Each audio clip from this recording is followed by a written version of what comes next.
warahmatullahi wabarakatuh. Bismillahirrahmanirrahim. Rabbi shrah li sadri wa yassir li amri wahlul 'uqdatam min lisani yafqahu qawli.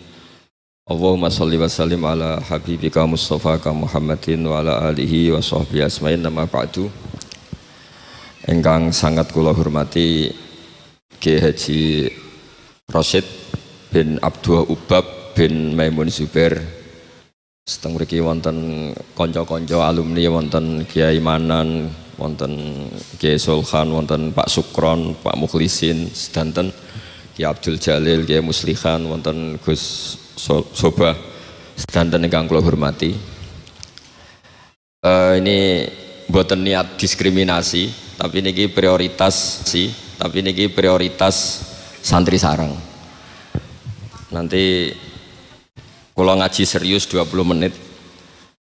Niki kalau seneng jajar Pak sinten Sukron deh. Niki Haji Nerian sarang Mbah Mun. Dia alumni yang pernah menyombongi Mbah Mun. Pertama beliau rawuh haji dolan tengen kula. Gus, Mbah Mun mbek kula jebule terkenal kula teng Mekah niku. Kok sakit? Karena tiap wong Mekah ketemu kancane Sukron.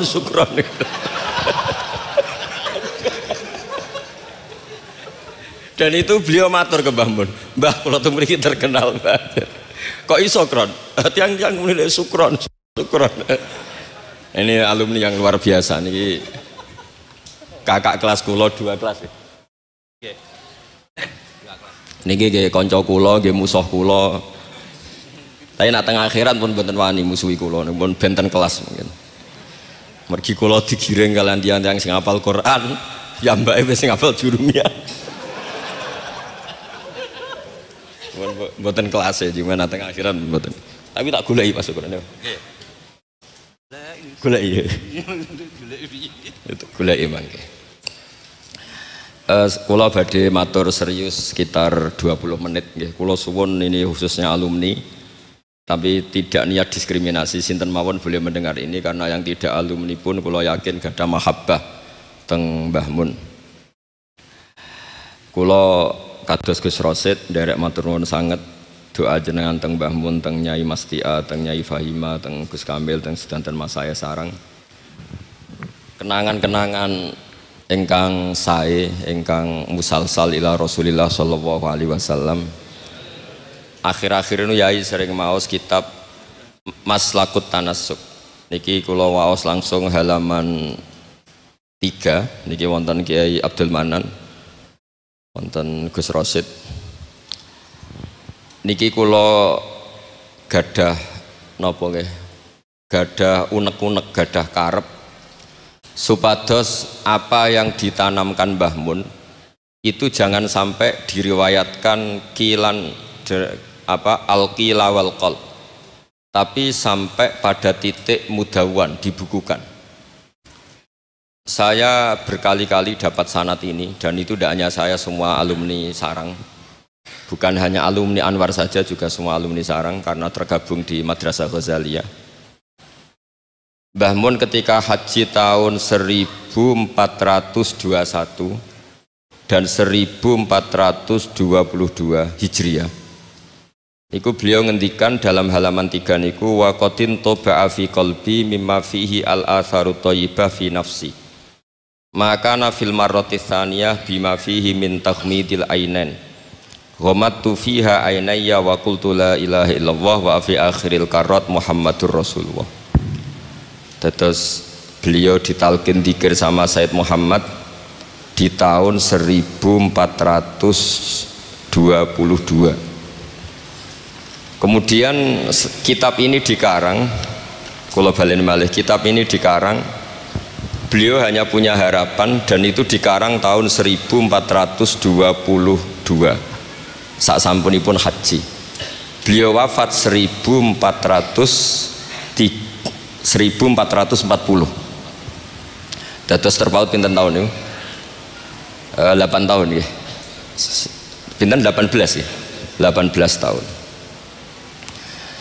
Niki kula waos nggih, betapa yang diinginkan beliau itu kesampaian. Dari tahun pinten 1400 21 ya sama 22, terus beliau wafat 1440, terpaut pinten 18 ya, 18 tahun. Beliau ngendikan kula maknani nggih. Meniki yang sakral 20 menit. Asal Maulal Karim teng halaman 17. Saya tadi hanya sengaja bawa 7 itu angka kesayangan Mbah Mun juga karena ngikuti Quran dan hadis selalu pakai simbol angka 7. Asal Maulal Karim. Asa menawa-menawa sapa al Maulal Karim, Allah zat sing lomo iku ayasma'a, menawa-menawa ayasma'a yen to ngumpulna sapa Allah taala, yen to ngumpulna sapa Allah taala nafsi ma'a hamalatil ilm. Di saya ngarang ini semoga Allah mengumpulkan saya, kata Mbah Mun, ma'a hamalatil ilmi sertane wong-wong sing gawa ilmu min ulama'i hadhil ummah, saking ulama'i hadhil ummah. Wabil akhosilan klan khusus ulama ahlil bait atau ulama ahlil baiti ayyaj ma'a nafsi ma'a ulama ahlil bait. Jadi keinginan beliau, saya ngikuti talqin ini, saya mengarang sanad ini, saya mengijazahkan sanad ini. Jadi memang beliau menulis itu 3 kali, mengabadikan, mengijazahkan, talqinu dzikri, kemudian berharap itu manfaat. Dan keinginan beliau, saya ingin kumpul ulama hadil ummah wabil akhos ulama ahlil bait, yaitu ulama-ulama ahli bait Rasulullah sallallahu alaihi wasallam, alladzina rupane wong akeh khassa kang nertemtokno hum ing alladzina sapa Allah taala bi khassa iso kelan pira-pira kekhususan la ya alamu kang ora mirsani azamataha ing keutamaane khassa sapa illallah taala sapa Allah taala. Dados keinginan beliau 18 tahun yang lalu itu tercapai juga tidak sekedar maknawiyah saja, tapi secara jusmaniyah. Kalau secara maknawiyah tentu Mbah Mun itu sangat dekat dengan ulama ahlil bait maupun yang tidak ahlil bait, yaitu ngurmat santri, nasrul ilmi, tarbiyah dan seterusnya. Tapi Allah nuruti beliau tidak sekedar maknawiyah sampai secara apa? Jusmaniyah. Karena makam beliau di Ma'lah bukan sekedar Ma'lah, tapi benar-benar Ma'lah yang dekat Sayyidah Khadijah. Agak ke bawah ada Sayyid Muhammad, Sayyid Alawi, Sayyid Abbas. Agak bawahnya lagi Syekh Nawawi Banten. Terus agak samping ke kanan, kalau dari arah Masjid Haram itu di situ ada Dorih atau makamnya Syekhina Kiai Haji Maimun Zubair. Jadi jam'unya itu jam'un rohaniyatan wa jam'un apa? Jusmaniyatan. Jadi ini ijazah ini berkali-kali dijazahkan Mbah Mun, tapi mungkin sebagian alumni tidak baca, nanti lo potongannya itu buatan moco. Dan ini kalau bantu, kalau yakin, hakul yakin dan suul yakin, nak Pak Sukron ini moco lebih niki.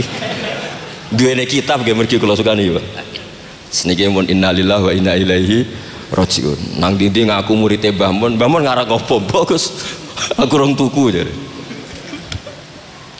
Tapi niki penting kalau aturaken ulama, saya berkali-kali bilang kenangan dari Rasulullah Shallallahu Alaihi Wasallam itu harus ditulis, karena hanya dengan ditulis ilmu itu abadi.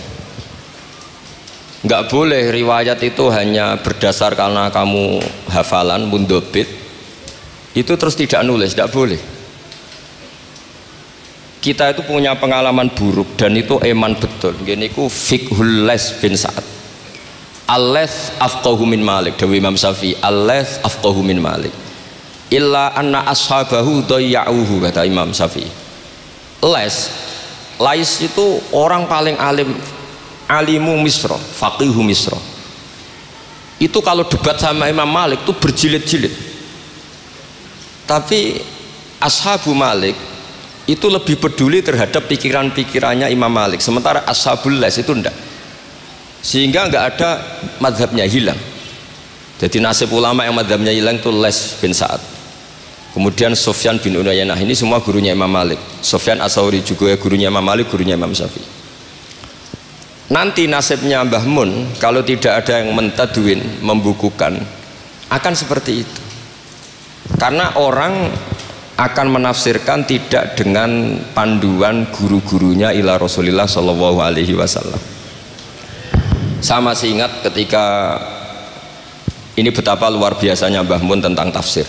Seperti yang dikatakan Gus Rosid tadi, Mbah Mun itu putra Mbah Zubair, tapi ngaji sama orang ahli tafsir, ahli Quran, ini Said Alawi. Sehingga Habib Salim Asy-Syatiri itu punya karangan ya tentang tafsir, namanya An-Nafahat Al-Haramiyah atau Al-Fawaid Asy-Syatiriyah. Kalau gadah kitab sekitar 2 jilid. Mbah Mun itu dulu ngajar kita Faidul Khobir fi ulumil Quran, fi ulumit tafsir. Rian ngajar seminggu 2 kali di MGS. Ini Pak Sukron ya termasuk alumni MGS, berarti pernah sekolah berapa kali Pak diulang Mbah Mun? Seminggu 2 kali. Jeleng seminggu 2 kali. Khatam. Tak kok khatam gak boleh. Jujur itu baik. Jadi jujur itu baik. Nah, barokahnya mudawan, saya beri contoh satu, betapa resikonya andekan ilmu itu tidak mudawan. Ya kayak Khawarid itu. Khawarid itu orang yang ibadahnya khusyuk, tapi itu kecelakaan bagi sejarah umat. Sampai Nabi ngendikan syarru hadil ummah al khawarid syarrul khalqi wal khaliqah. Orang Khawarid itu buruk-buruknya makhluk, ini Kak sabda Rasulullah SAW. Karena orang Khawarid itu menganalisis nubuah itu dengan pikirannya sendiri, bukan dengan pikiran sing mudawan musalsal ila Rasulillah Shallallahu Alaihi Wasallam. Saya beri contoh yang paling gampang. Ketika corong semangat tawaf, tapi Nabi unik, semua sahabat itu tawafu mus'atan, semua tawaf secara jalan kaki. Padahal kayak apa kita diusir dari Mekah, kayak apa kita meninggalkan Mekah secara tidak terhormat. Mestinya Fatu Mekah yang diperjuangkan mati-matian itu menjadikan hal yang luar biasa. Dan kita punya kaidah al-ajur bi qadrit ta'ab, bahwa pahala itu sesuai tingkat kesulitan. Tapi Nabi itu unik, semua sahabat itu tawaf jalan, tapi Nabi itu tawaf rakiban. Nabi dengan santainya naik unta, kemudian beliau tawaf. Itu andai kan tidak ditadwin, tidak dibukukan oleh ulama-ulama, termasuk Imam Nawawi yang ngarang Majmu', maka orang Khawarid atau yang sejenisnya, nggak usah diterjemah garis keras atau garis apa nanti sensitif, pokoknya Khawarid dan sejenisnya. Dan itu di Mekah, jadi kamu jangan ngait-ngaitkan dengan Indonesia. Itu mesti menafsirkan kok enak Nabi lengas-lengas numpak unta sing liyane mlaku. Tapi barokahnya tafsiran ulama itu dibukukan. Nabi yang saat itu tawaf rakiban, ya, Nabi yang saat itu tawaf secara berkendara, itu afdolu mungkin bi alfi fadilatin sampai ilama la nihayatallah daripada yang tawaf masyian. Karena yang tawaf berjalan itu hanya melakukan satu kaidah bahwa al ajru bi qadrit ta'ab. Tapi itu punya resiko fikih jangka panjang. Andai kan Nabi ikut tawaf jalan, maka akan dianggap syarat sahnya tawaf harus berjalan. Dan itu kita kesulitan ketika kita setengah lumpuh, setengah sakit. Lalu kalau kita pakai kursi roda, pakai skuter, dalilnya apa? Barokahnya Nabi tawaf rakiban, maka ada solusi, ada referensi kalau kita tawaf tidak masyian, yaitu dengan cara naik kursi roda dan yang lain-lainnya. Maka ketika Imam Nawawi, maka yang dilakukan Nabi itu fardun alaihi, Nabi melakukan itu harus, karena Nabi harus menjelaskan ke umat bahwa tidak termasuk syarat sahnya tawaf adalah secara berjalan, tapi naik juga boleh. Itu andaikan tidak ditadwin oleh ulama, maka pikiran ini tidak sampai kita. Dan kita rodok-rodok Khawarid, kok enak Nabi, padahal Nabi pas itu ya sehat. Nah sama, ketika Mbah Mun ngersakno Gus Yasin jadi wakil gubernur, juga abahnya Gus Rosid ini Gus Subab kerso jadi DPR RI, Gus Kamil ya ketua DPR Rembang. Itu maka menjadi fikih bahwa ulama itu tidak harus berhadapan-hadapan dengan negara. Buktinya orang sekali Mbah Mun, putrane diminta disuruh mengkhidmati negara, sehingga harus menjadi tradisi besar bahwa ulama dan umarok tidak harus berbenturan. Bukan masalah menangkal. Coba kalau itu tidak ada rawinya, paling golek gaji, paling golek duit, loh itu kan ruwet. Itu tafsiran Khawarid.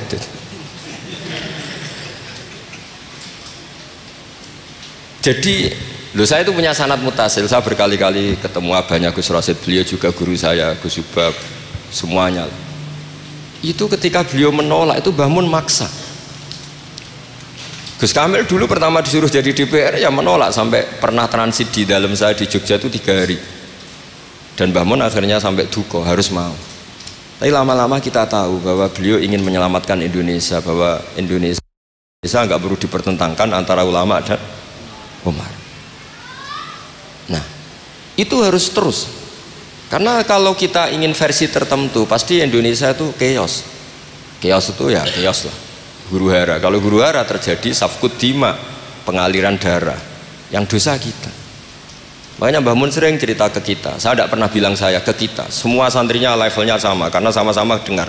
Bedanya lali beeling gitu, Dok. Ambek paham sama tidak paham itu, Dok. Sebetulnya saya ingin bilang saya, karena saya berkali-kali khassoni bidzalika syekhuna, tapi kita semua sama lah, sama-sama mutawatir sama. Fiqhus siyasah atau fiqhul imamah atau fiqhul khilafah, terserahlah bahasa sampeyan. Itu juga harus diwariskan. Sehingga dulu sampean tak ceritani, dulu yang semi-semi khawarij itu ya sudah banyak. Wah, Nabi itu harus ngomong akhirat terus, masa Nabi jabat? Oke, dari segi jabatan itu duniawi, kesannya buruk karena jabatan itu duniawi. Tapi kalau dibalik, atardo ayyaku nasolihu tahta yadidz zalim. Kue ridho kalau orang-orang yang nggak sholat, nggak cewek, nggak istinja, mimpin wong soleh. Mesti harus dibalik, harus membolehkan orang soleh yang mimpin orang dolim, jangan dibalik. Wong soleh pokoknya yang masjid kabeh, wiridan kabeh, dipimpin wong dolim hanya karena kamu mengharamkan politik. Jadi orang itu harus ngerti. Makanya ketika beberapa nabi itu harus kita tahu, ada nabi yang ngaji terus kayak Nabi Yahya, Nabi Isa. Ada yang nabi yang seumur-umur itu jabat kayak Nabi Dawud, Nabi Sulaiman. Kamu boleh meniru Nabi Dawud, Sulaiman jabat, tapi nggak boleh meniru istrinya 1000.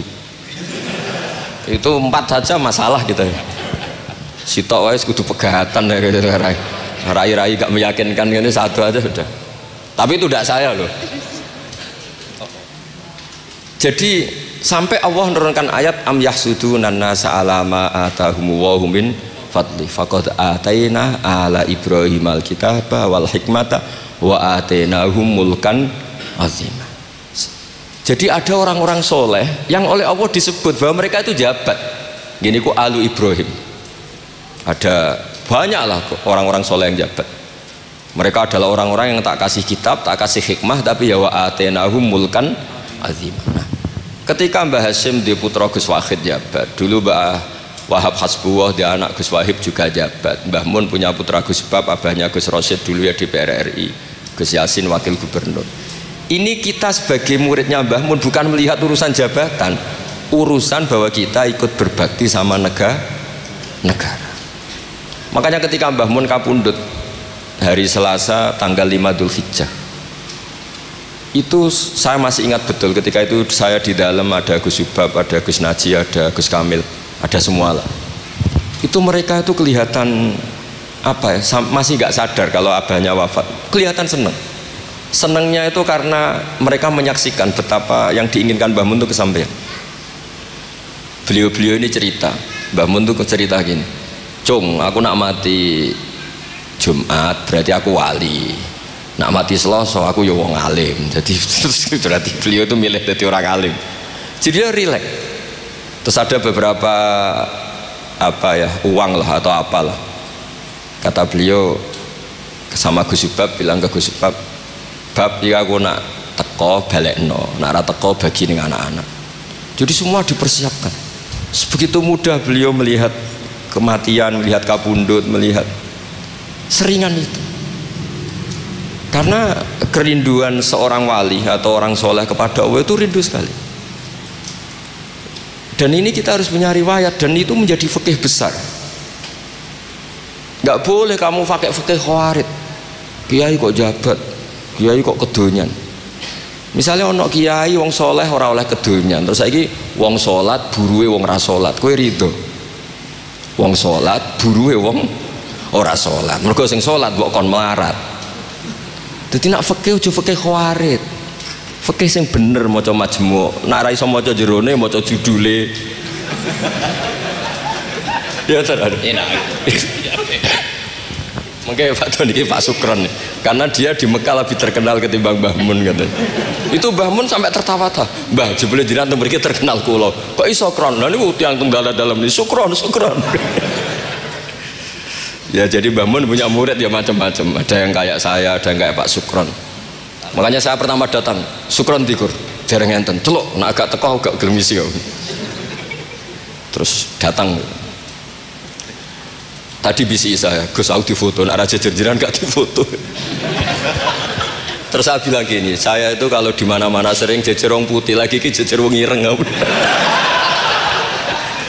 Semoga ini kafarohnya saya jejer wong putih-putih.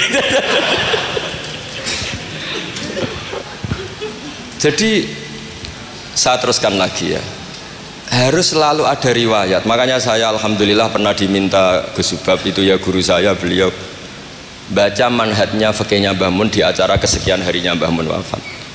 Karena saya masih ingat betul ketika di Medina saya sering digandeng Mbah Mun.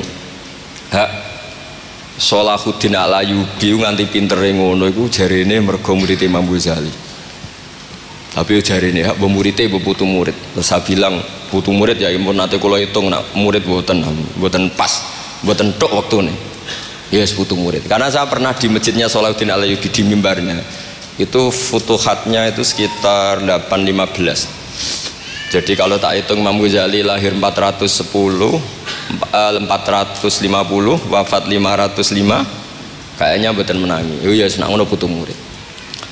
Itu beliau punya konsep mengalahkan pasukan salib. Itu yang dipakai itu kitab Ihya. Itu singkat cerita beliau nyuruh, "Jaiku golek iya." Tak cari. Ketemu terus tak tasihkan beliau ya iku sing tak maksud ya iku. Itu Imam Ghazali begitu fasih cerita tentang penyusunan kekuatan.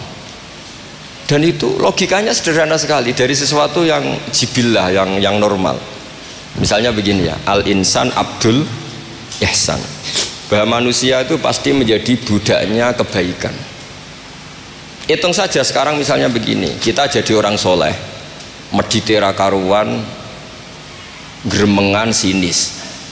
Yang ini orang fasik, senyum, lomo, apian. Kira-kira orang netral itu kalau jagungan ke kamu apa ke sini? Yang lomo, yang nyaman kan?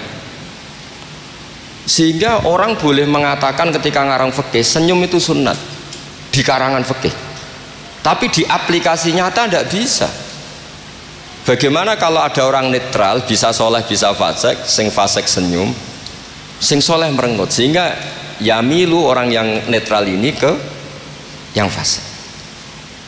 Kamu bisa ngarang fikih kalau sodako itu sunat, karena itu sudah tidak wajib, karena yang wajib itu zakat. Kamu bisa ngarang fikih seperti itu. Tapi kalau dalam tatbiki tidak bisa. Misalnya saya orang soleh hidup di tengah kota, atau orang soleh hidup di pedalaman. Terus saya medit, mentang-mentang sudah zakat, nggak pernah sedekah. Sing wong fasik jor-joran sering nyervis rokok gratis, ngopi gratis. Kira-kira kemana kecenderungan orang itu? Ke yang fasik, karena al-insan abdul ihsan. Nah hal-hal seperti ini tuh yang dikaji Imam Ghazali, kemudian itu menjadi inspirasi Sholahuddin Al-Ayyubi. Kalau dia ingin solid maka harus berbuat baik sama siapa saja, karena itu cara punya kekuatan. Nah kita enggak, kita ini memaksakan kebenaran tapi prosesnya tidak simpati.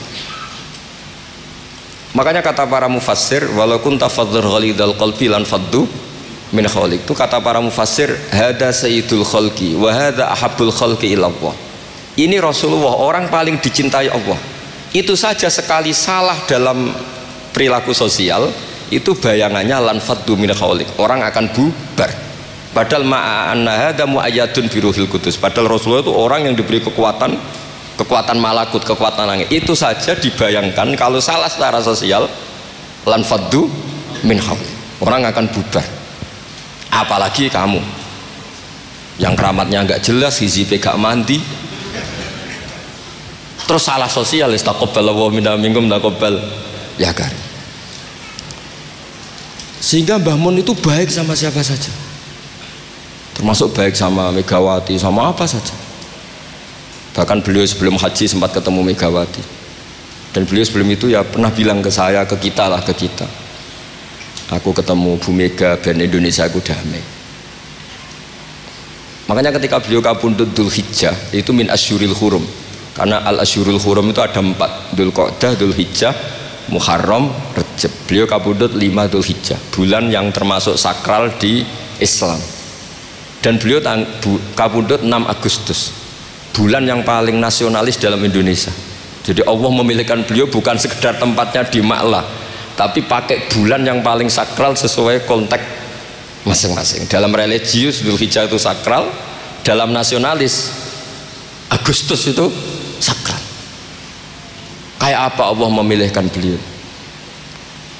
Makanya ini saya cerita ya, saya mungkin 10 menit lagi, sampean santai aja, ini nggak ganggu lama-lama supaya nggak ribet. Makanya di antara yang ditulis beliau tentang jabatan, tentang jabat, nah ini cerita saja. Beliau menulis feeling tau ora saya. Sekarang halaman 37. Nanti kalau yang nggak paham ngaji sama Pak Sukron, sudah tak ijazahi tadi. Kobil tuh. Ya. Jadi nanti yang nggak paham, iya itu nada. Kau cobain. Apa? Kau jaluk deh. Kau lagi jaluk Melayu sudah sah ke? Sah. Ini konco kula mulai teng sarang ngantos. Nate bodo-bodo tegen kula tanggal 3 Syawal. Nih Pak Sukron nih. Gus, kowe ndak dadi kiai jogeman kaya aku. Tak pikir apa? Ceritanya gini Gus Rosid, dia itu kiai, mungkin kiai debutan. Dia dengan santainya cerita, man shoma Ramadan summa atba'ahu sittan min Syawal faka'annama shomat daro kullah. Jadi puasa Ramadan kemudian puasa 6 hari Syawal, maka seakan-akan puasa setahun. Singkat itu ada orang lugu puasa tanggal 2 itu. 2 Syawal puasa. Soan Pak Sukron pas kiai ini rokok. Terus kata orang lugu tadi, getun Pak aku anut jenengan. Jebule jenengan gak poso. Saya bilang, lah opo ke dalil ngono barang lah opo. Dalil liyane ya kena ngono. Tapi itu kearifan, menurut saya dia cerita itu kearifan. Maka ini warning ya, siapapun yang ngiyai jangan dalil sesuatu sing ra iso ngakoni.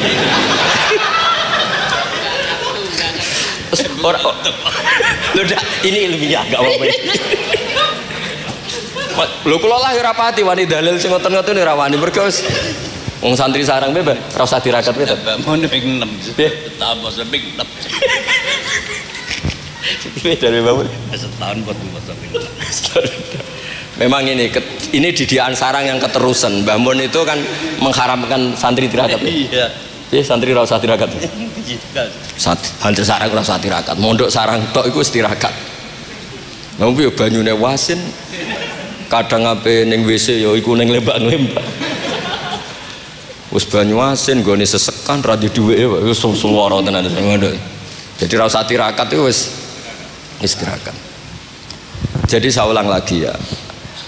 Al-fiqhu, fikih itu harus mudawwan. Saya yang sudah kecelok alim saja itu sering nggak tahu kalau itu tidak ditulis oleh ulama-ulama kita. Kayak tadi, kenapa Nabi tofa rokiban? Padahal Nabi juga yang mengajari al-ajru bi qadrit ta'ab. Andai kan Nabi tidak tofa rokiban, maka kita akan kesulitan nyari referensi bagaimana hukumnya tawaf pakai kursi roda.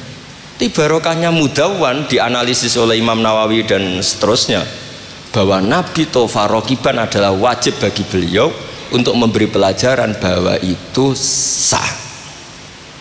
Coba kalau nggak ada penjelasan itu, mungkin orang menduga-duga Nabi ku piye dipek menangi dewi, mau khawarit sama nanti pikiran. Dan itu harus ada yang mudawwan. Sama seperti Nabi Dawud, Nabi yang jabat, Nabi Sulaiman, Nabi yang jabat. Supaya jabatan itu tidak tunafis solahiyah, bahwa jabat itu tidak berlawanan dengan kesolehan. Nyatanya banyak orang soleh yang jabat. Tentu yang tidak jabat lebih banyak. Israel tak belo. Sekolah Pak Sukron ya soleh tapi buatan jabat. Cuma soleh sampai kuat ngantek kapan ya ora roh. Nah sini yang halaman ini terakhir, ini masih 7 menit ini, 37. Hada summa idza nazarna ilal adarisan. Kula waca. Bismillahirrahmanirrahim. Wal mamlakatani al ukhrayani allatani mazalata qaimataini ilal yaum. Ani al mamlakatal hasyimiyah al urduniyah wa mamlakatal maghrib tawallahuma al hasaniyuna aidan. Artinya Mbah Mun cerita bahwa banyak orang-orang soleh bahkan min dzurriyyati Rasulullah sallallahu alaihi wasallam dan mereka jabat jadi raja, yaitu pasnya di Maroko adalah rajanya Al-Hasani, apa? Hasani. Juga di Ordon, di Jordan itu rajanya Al-Hasani. Intinya Mbah Mun mau ngendikan kamu jangan anti jabatan, banyak orang-orang soleh yang jabat, bahkan bukan sekedar soleh tapi itratu Rasulillah, al-itra at-tahira, itratu Rasulillah sallallahu alaihi wasallam. Ini dan beliau menulis itu. Wal mamlakatani al ukhrayani allatani mazalata qaimatain ilal yaum. Ini al mamlakatal hasyimiyah al ordoniyah wa mamlakatal maghrib tawallahuma al hasaniyah itu. Hada tsumma idza nadarna ilal adarisah. Adarisah itu Sayyid Idris. Sayyid Idris itu al Hasani ya. Jadi al Hasani yang paling populer di Maroko namanya apa? Al Idris. Makanya disebut adarisah. Yang dzurriyyahnya al Idris disebut apa? Adarisah. Kayak yang bermadzhab Hambali disebut Hanabilah. Nah, summa idza nazarna ilal adarisa wajadna anna ba'dhum wasalu ila sultanah war riyasa faqad sabaqa an assasa Sayyid Idris bin Abdillah daulatan azimatan fil maghrib wa nudiya bis Sayyid Muhammad As-Sanusi malikan ala Libya. Jadi ini ya saya mau cerita Mbah Mun itu satu khazanah besar, melahirkan murid-murid yang alim alamah ya banyak sekali gak bisa dihitung, melahirkan murid yang bahkan putra yang cakap politik banyak. Siapa yang nggak ngakui alimnya Gus Naji, siapa yang nggak ngakui fleksibelnya Gus Subab di jabatan Gus Kamil, itu nggak bisa terhitung. Makanya ini khazanah besar, tidak usah dibentur-benturkan, ada yang nekuni alim, ada yang nekuni jabatan, semua itu untuk li'ilain apa? Kalimatillah. Jadi ini nggak ada masalah. Wonten sing kono kok Pak Sukron wis urip kok wis meneng ae. Sok urip ngono ae. Tapi tadi sudah tak ijazahin. Nanti pokoknya ini kalau nggak paham tanya Pak Sukron. Pun assalamualaikum warahmatullahi wabarakatuh.